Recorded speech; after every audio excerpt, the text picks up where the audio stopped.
अध्याय 48। शिव पार्वती के विवाह का आरंभ। हिमालय के द्वारा शिव के गोत्र के विषय में प्रश्न होने पर नारद जी के द्वारा उत्तर हिमालय का कन्यादान करके शिव को दहेज देना तथा शिवा का अभिषेक।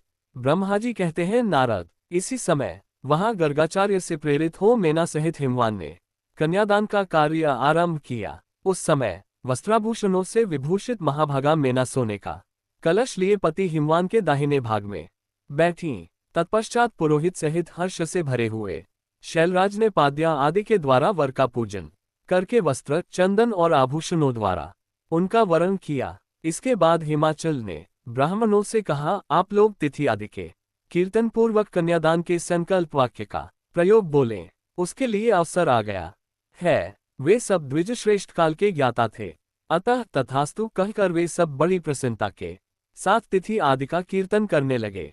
तदनंतर सुंदर लीला करने वाले परमेश्वर शंभु के द्वारा मन ही मन प्रेरित हो हिमाचल ने प्रसन्नतापूर्वक हंसकर उनसे कहा, शंभु, आप अपने गोत्र का परिचय दें, प्रवर, कुल, नाम, वेद और शाखा का प्रतिपादन करें। अब अधिक समय न बिताएं।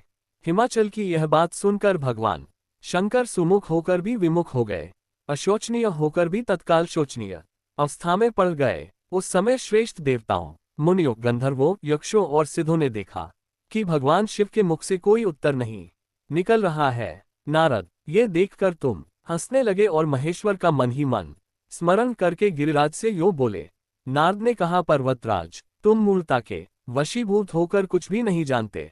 महेश्वर से क्या कहना चाहिए और क्या नहीं, इसका तुम्हें पता नहीं है। वास्तव में तुम बड़े बहिर्मुख हो। तुमने इस समय साक्षात हर से उनका गोत्र पूछा है और उसे बताने के लिए उन्हें प्रेरित किया है। तुम्हारी ये बात अत्यंत उपहासजनक है। पर्वतराज, इनके गोत्र, कुल और नाम को तो विष्णु और ब्रह्मा आदि भी नहीं जानते, फिर दूसरों की क्या चर्चा है। शैलराज, जिनके एक दिन में करोड़ों ब्रह्माओं का लय होता है, उन्हीं भगवान शंकर को तुमने आज काली के तपोबल से प्रत्यक्ष देखा है। इनका कोई रूप नहीं है, ये प्रकृति से परे निर्गुण परब्रह्म परमात्मा है। निराकार, निर्विकार, मायाधीश एवं परात्पर हैं। गोत्र, कुल और नाम से रहित स्वतंत्र परमेश्वर हैं। साथ ही अपने भक्तों के प्रति बड़े दयालु हैं। भक्तों की इच्छा से ही ये निर्गुण से सगुण हो जाते हैं। निराकार होते हुए भी सुंदर शरीर धारण कर लेते हैं और अनामा होकर भी बहुत से नाम वाले हो जाते हैं। ये गोत्रहीन होकर भी उत्तम गोत्र वाले हैं, कुलहीन होकर भी कुलीन है। पार्वती की तपस्या से ही ये आज तुम्हारे जामाता बन गए हैं, इसमें संशय नहीं है। गिरिश्रेष्ठ, इन लीलाविहारी परमेश्वर ने चराचर जगत को मोह में डाल रखा है। कोई कितना ही बुद्धिमान क्यों न हो, वह भगवान शिव को अच्छी तरह नहीं जानता। ब्रह्मा जी कहते हैं, मुने, ऐसा कहकर शिव की इच्छा से कार्य करने वाले तुझ ज्ञानी देवर्षि ने शैलराज को अपनी वाणी से हर्ष प्रदान करते हुए फिर इस प्रकार उत्तर दिया। नारद बोले, शिवा को जन्म देने वाले तात महाशैल, मेरी बात सुनो और उसे सुनकर अपनी पुत्री शंकर जी के हाथ में दे दो। लीलापूर्वक रूप धारण करने वाले सगुण महेश्वर का गोत्र और कुल केवल नाद ही है, इस बात को अच्छी तरह समझ लो। शिव नादमय है और नाद शिव में है, ये सर्वथा सच्ची बात है। नाद और शिव, इन दोनों में कोई अंतर नहीं है। शैलेंद्र, सृष्टि के समय सबसे पहले लीला के लिए सगुण रूप धारण करने वाले शिव से नाद ही प्रकट हुआ था, अतः वह सबसे उत्कृष्ट है। हिमालय, इसीलिए मन ही मन सर्वेश्वर शंकर के द्वारा प्रेरित हो मैंने आज अभी वीणा बजाना आरंभ कर दिया था। ब्रह्मा जी कहते हैं, मुने, तुम्हारी यह बात सुनकर गिरिराज हिमालय को संतोष प्राप्त हुआ और उनके मन का सारा विस्मय जाता रहा।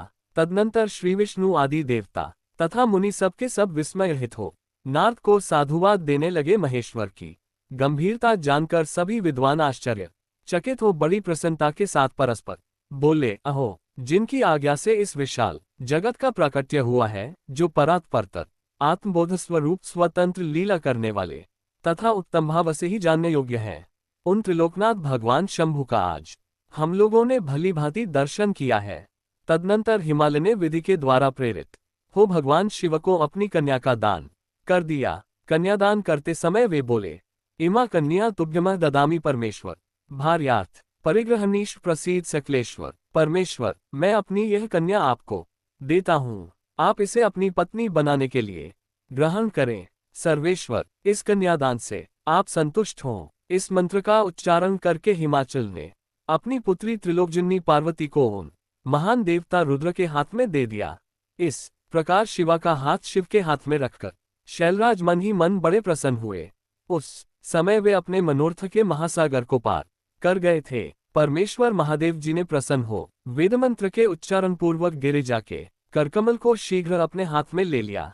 मुने लोकाचार के पालन की आवश्यकता को दिखाते हुए उन भगवान शंकर ने पृथ्वी का स्पर्श करके कोदात शून्य तारांकन इत्यादि रूप से काम संबंधी मंत्र का पाठ किया। उस समय वहां सब और महान आनंददायक महोत्सव होने लगा। पृथ्वी पर, अंतरिक्ष में तथा स्वर्ग में भी जय जयकार का शब्द गूंजने लगा। सब लोग अत्यंत हर्ष से भरकर साधुवाद देने और नमस्कार करने लगे। गंधर्वगण प्रेम पूर्वक गाने लगे और अप्सराएं नृत्य करने लगी। हिमाचल के नगर के लोग भी अपने मन में परम आनंद का अनुभव करने लगे। उस समय महान उत्सव के साथ परम मंगल मनाया जाने लगा।